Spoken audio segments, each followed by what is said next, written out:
A través dun escrito remitido ao Concello, o voceiro da plataforma Stop Desafiuzamentos Barbanza, José Manuel Pena, pídelle ao alcalde Manuel Ruiz que habilite un parque de vivendas baleiras que se poida pôr a disposición das familias en risco de ficar na rúa, desprovistas tamén de alternativa habitacional algunha. Unha vez está un pouco parado o asunto dos desafiuzamentos polo tema das prórrogas en relación ao COVID, pois pensamos que a finales deste mes se acaban as prórrogas, non sei se volverán a retomar, ou non, e poden haber siguen os lanzamentos por impagos de aluguer ou de hipoteca. Entón, queremos lembrar aos distintos concellos que xa saben ou conocen a problemática de que conten con un mínimo de vivendas baleiras que hai,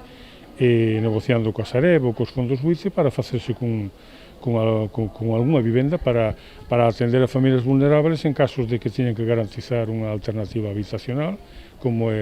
por outra parte está legalmente establecido. Dende Stop Desafiuzamentos referíronse tamén ao escaso partido do programa de vivendas baleiras asinado entre o Instituto Galego da Vivenda e do Solo e a Federación Galega de Municipios e Provincias, que viña precisamente a dar solución a este problema, e ao que se acolleron prácticamente a maioría dos concellos da zona, aínda que os resultados non foron os agardados. Non frutificou,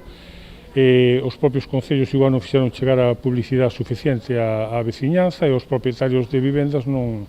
puseron a disposición da Xunta esas vivendas para alquilar a un precio razonable, non? Donde a Xunta xa con seguro de responsabilidade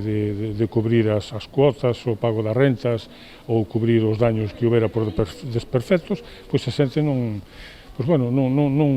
foi quen